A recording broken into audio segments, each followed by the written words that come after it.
Well, here I am, the 18th of January, going on a morning walk again. It's about 8 o'clock right now. Boy, you know, I'm just amazed by nature.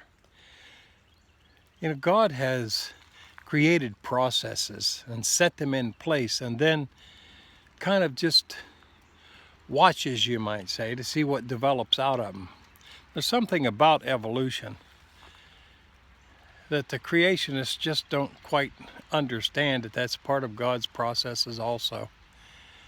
But the word influence is what jumps out at me.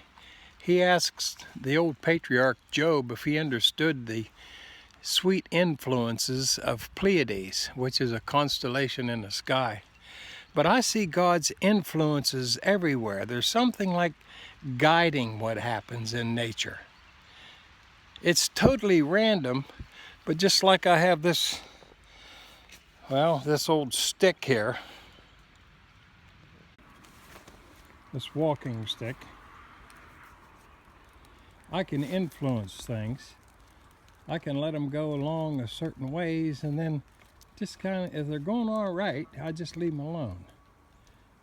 But if I want something done, I would just influence it a little bit, and the process will go the way I want it. Look at this vine, for example, hanging here. What influenced that thing? What instructions guided that? That one vine wraps around another, grows on up to an intersection, then one goes on up to the top one way, and the other vine splits and goes. I just see, when I look at the natural world, I'm just amazed. It is so wonderful to see and acknowledge the things around us like this.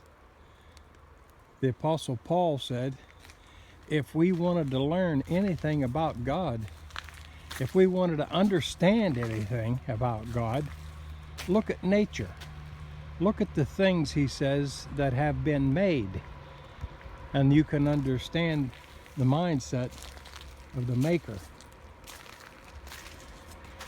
Nature is just, it's too wonderful to fully grasp, I think.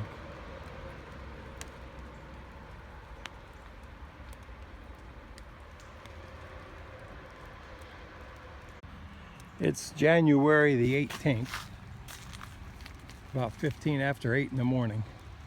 You can see the leaves on the bank here alongside the road and last year's moss. One little area you can see the promise of spring coming a couple months from now. But one little area with new growth on it, even in January.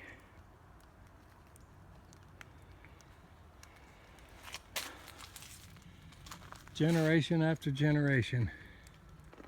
I noticed the root system on this old tree here, maple tree, whenever I walk up the road. Then that looks like a sliding board or some kind of a slide. I mean, I'm not saying it is, I'm saying it just looks like it. Where some little things could have a lot of fun. Yeah, maybe they are, if we could see them. Sliding down that old bank under that maple tree. Nature is artistic and poetic.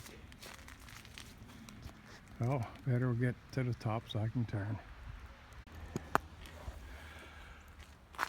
Look at that paper wasp nest that was put up there in that old tree sometime last summer. When I look at nature, everywhere I look, I gotta pick up my stick. Everywhere I look, I see intelligence, design, information, like that paper wasp nest. Up off of the ground to keep away from would-be predators, light as a feather on a limb, yet impervious to the weather. I see intelligence everywhere. I mean, it's design concepts. And what do we call the designer?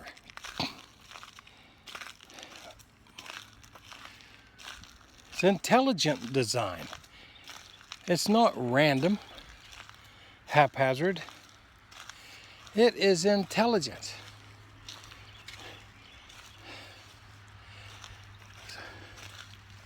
And it's everywhere.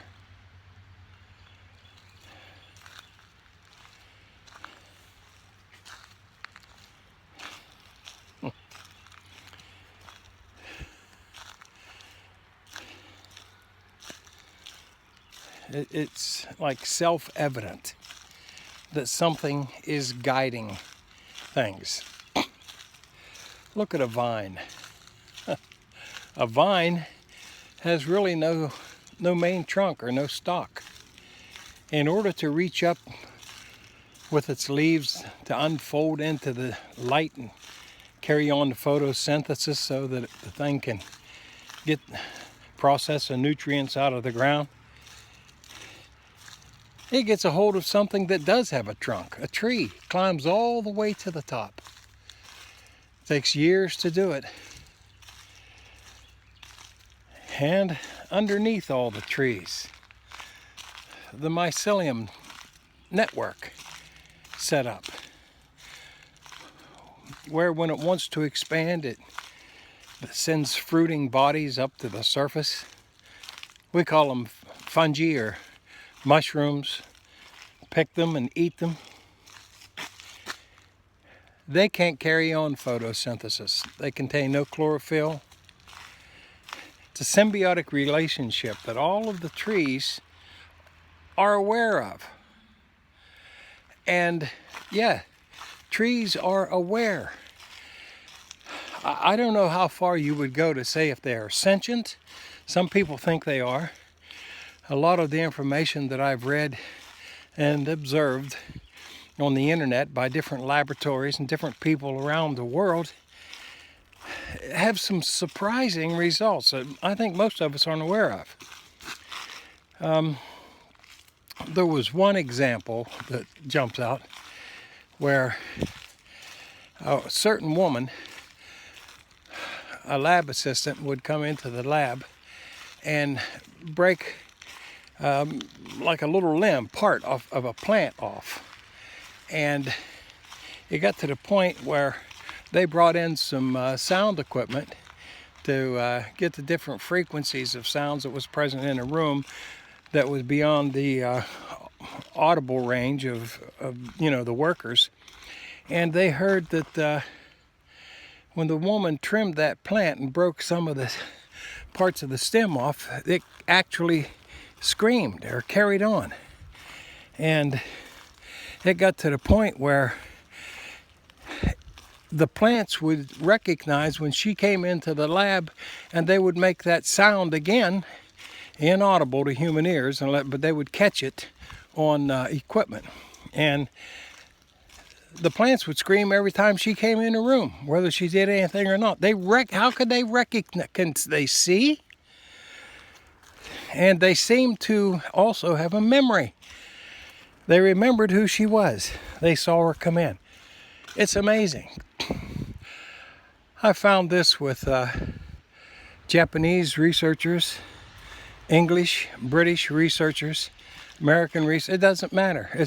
The results are the same. Plants seem to be sentient, and they move on such a slow time scale. We don't even know they're moving. There are some plants that don't even have a root system, that they can move up a plant. They get carried through the air. They can attach to something and move along it, live off of it. It's just, nature is utterly amazing. Now, there's mycelium in those trees down there. I'm looking at the trees on the other side. Look at that old tire laying there. That's what man contributes to nature. People ought to be ashamed of themselves, throwing out litter along the road and such. I think it's just beautiful. Look how the raindrops hang on the limbs and the branches. That's just beautiful.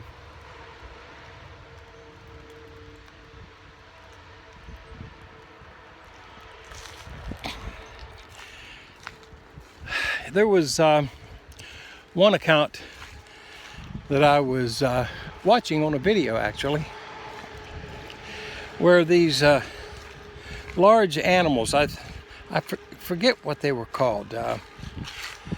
Oh darn it, elands or something like that. There's a big deer, about the size of an elk, I guess, in Africa. And uh-oh, comes some geese.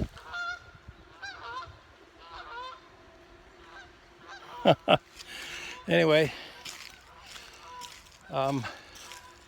they were grazing on these trees, a certain tree. And, you know, you and I, we think of talking and communicating with each other through sound, but communication is communication. It's just passing information from one place to another. And some of the life forms around us do it in a chemical fashion. Now, these trees were becoming threatened by being overbrowsed with these four-footed animals, these great big deer-like thing. And so they started giving off this, it's an alert, a chemical alert. And all the trees in the region around there knew what was happening, that these trees down on one side were being grazed and browsed to the point of it was becoming dangerous and threatening that for them to continue living. So when they gave off this chemical message, trees around for miles started putting off, actually it was a toxic chemical that wasn't in the leaves and the twigs before, but was after the trees responded to this overbrowsing.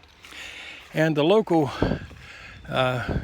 game commission people, land managers, noticed that there was whole herds of these animals dying, dead. They would drive out and just see them dead and couldn't figure out what was going on. No shots, nobody shot them. The water was good. They took them to the laboratory, did autopsies on them, and found traces of this poison in their system. Now, these deer, as a way of life, normally, now there goes a great blue heron up there.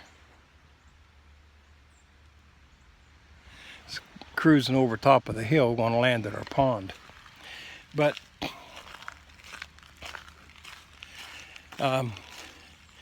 the Game Commission people and the wildlife biologists knew that these deer browsed off of these particular type of trees, and they had no problem with it. The trees didn't have a problem, neither did the animals.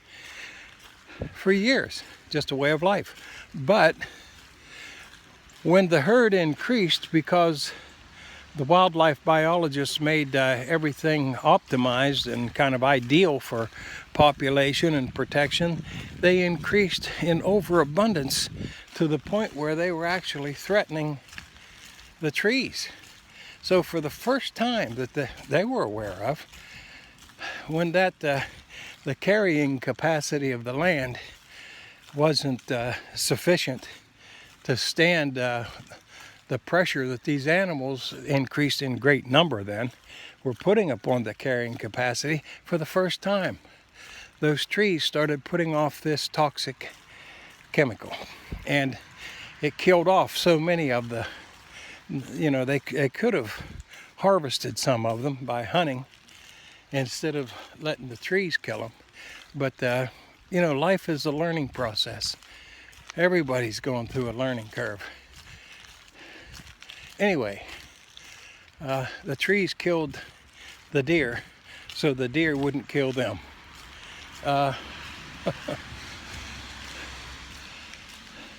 Even water has memory.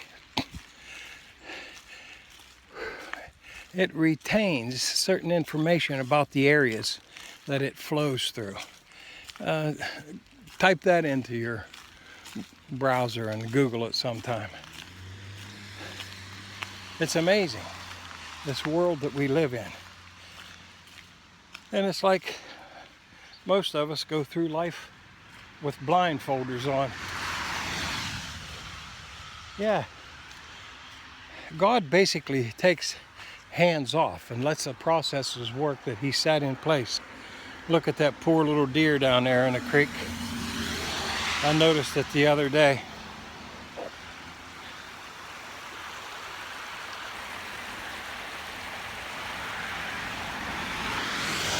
If you could see it, water running over it.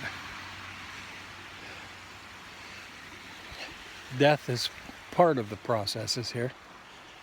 Well, one process that just befuddles me is metamorphosis.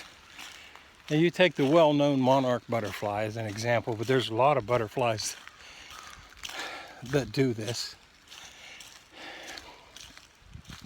It starts out its life as a worm. A worm. No rigid parts to it, except maybe a couple, like a few, like the hickory horn devil. They have these kind of hard, well, they look like horns on its head. But anyway, I want to get back to the monarch. It starts out as this thing is so delicate. I mean, a child could destroy a butterfly, but they are so delicate. Yet they fly around in 35, 40 mile an hour winds. Every year they fly across to the Yucatan Peninsula in Mexico from northern United States and even Canada. They fly, picture that, flying 1,500, 2,000 miles down to the Gulf of Mexico and then just keep going right out over the Gulf of Mexico till you get to Central America, or parts of North America down there in Mexico. Anyway, they start out as a worm. They cannot reproduce. The only thing they can do as a worm is eat. And they do, like most worms. They just crawl around, go out on the limbs, plants, and eat.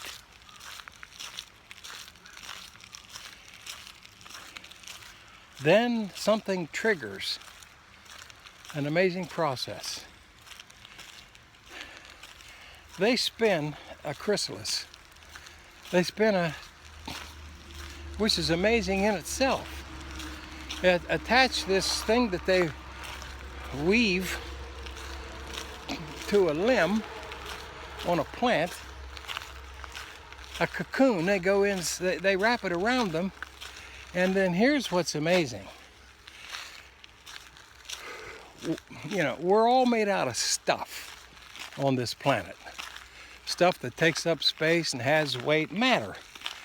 Well, this worm, its matter kind of basically dissolves. If you would open up that cocoon halfway through the process, you would find just an old blurry mess in there.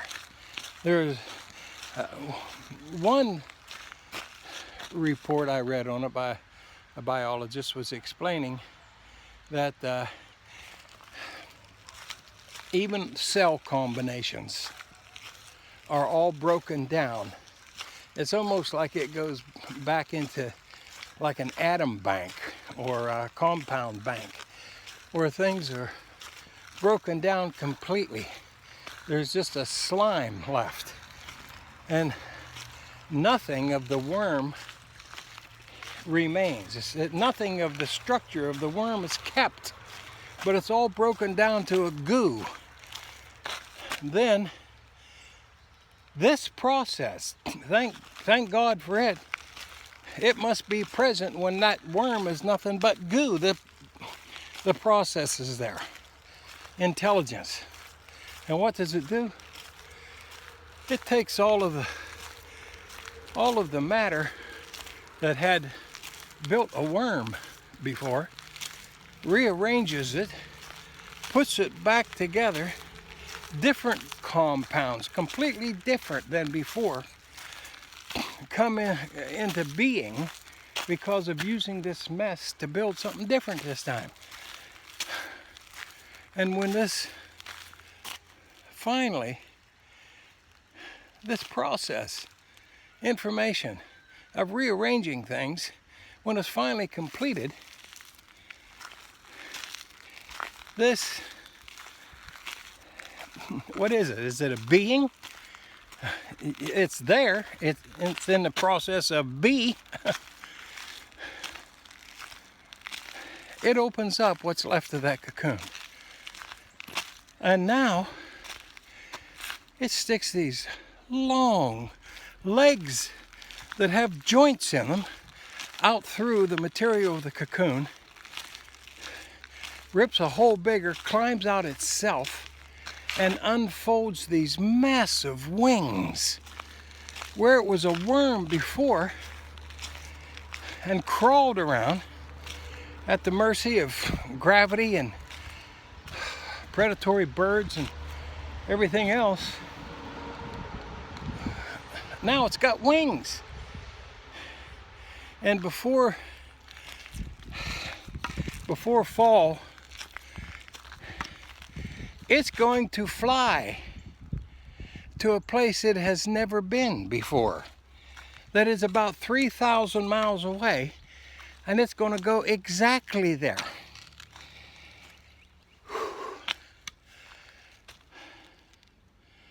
Information. Yes, there's matter in this reality that we have. Now look down there. See, when I hunt ginseng, I always look for beech trees, because beech and oak, that's the kind of woods that has a chemistry to grow ginseng. But in the winter times when you can really tell beech trees. Let me turn this camera around a second. Hold on. See those light colored leaves down there? Those are beech. If you want to find a forest that's got beech in it, don't go in the summertime. It's too hard to tell. You want to take a nice ride in the country in the winter or the fall, get yourself some information together for ginseng hunting next year. Well, you want to look for some beech trees. This is the easiest way to do it. You can spot them from half a mile away, and you can tell the population of the beech in there and the size of them. When all the trees drop their leaves, the beech retain theirs. Beech trees hold their leaves even longer than oak. Now everybody knows oak holds their leaves. Anyway, it is so beautiful, this world that we are part of. And the metamorphosis of a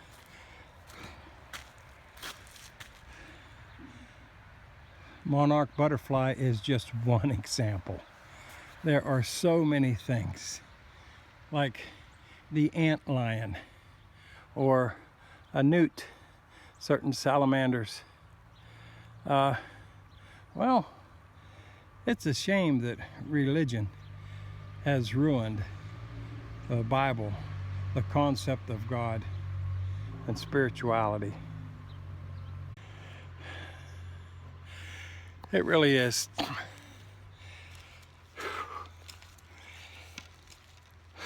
You know, people have been indoctrinated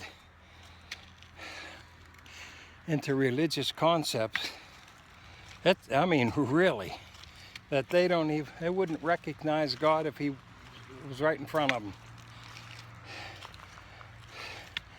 All of the ceremonies and the rituals,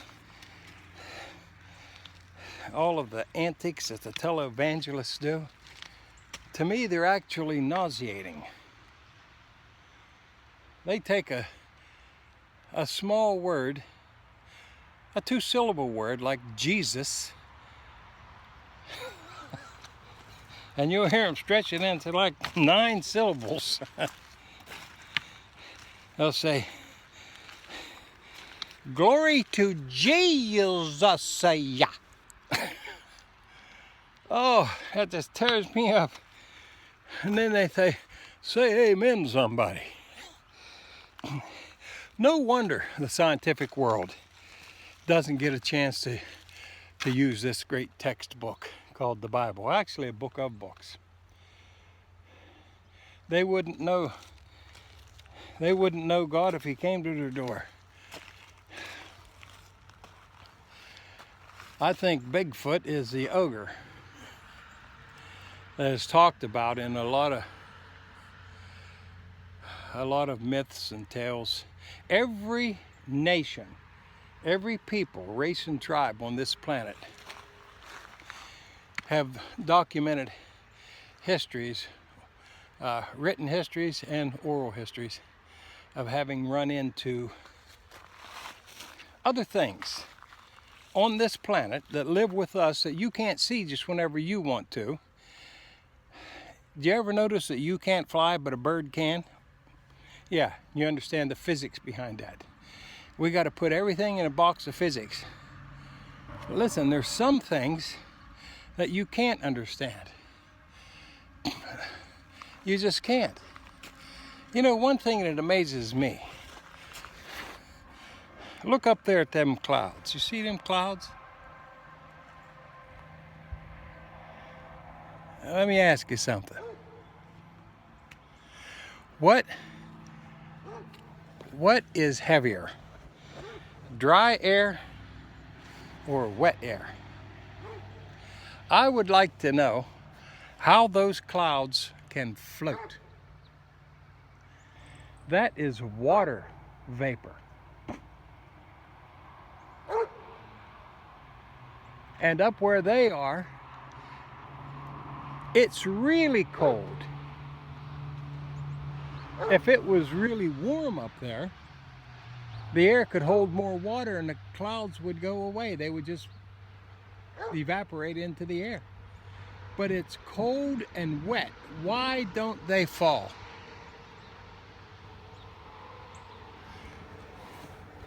I don't know. Anyway, I have seen things in the woods that are in the woods. If you don't go out there in the woods, you're not going to see them. You're just going to have to hear people tell you about them. And that is so easy to dismiss. But I'm telling you, when you go in, I've been in the woods for over 50 years, hunting ginseng, hunting squirrels, walking. There is a presence in the woods. I've never felt alone in the woods. Never. I've often told my wife that. I said, Viv, when I go for a walk, I don't care what woods it is, there's something out there. And over those years, I have seen things. I've seen things move. And I have approached it. And as I get up there, it's gone. But there's something left in its place. In other words, I've seen stumps that seem a little blurry and they move, a bottom of a tree. And when I walk to it, it's what it is, a bottom of a tree or a stump. And it never dawned, or I hear things. And close too, but never get to see them.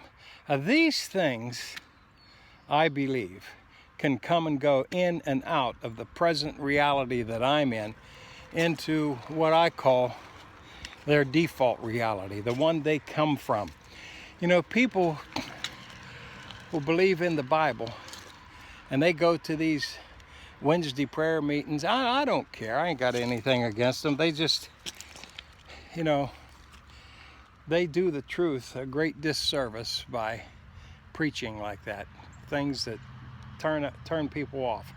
But they don't, there's people that don't believe in UFOs, or extraterrestrials or aliens. But Jesus Christ looked at a group of people one day. They wouldn't listen to him. They just couldn't hear him. He said to them this. He said, "You are from the earth, from this world. I am not of this world." Now, that is about the best definition of an extraterrestrial as I can think of. Extra means outside of or beyond, and terrestrial is referring to terra firma here, the dirt, the earth. So anything that's not from the earth or didn't originate here is extra, outside of the terrain, extraterrestrial. That's what Christ said he was. He said, "I am not of this earth." Now, how many people go to church, religiously, go through their ceremonies and rituals? How many of them believe in extraterrestrials? Well, they better believe in one. Anyway, back home. So, thanks for going with me on the walk this morning. I'm going to go in and make breakfast now. Catch you later. Bye.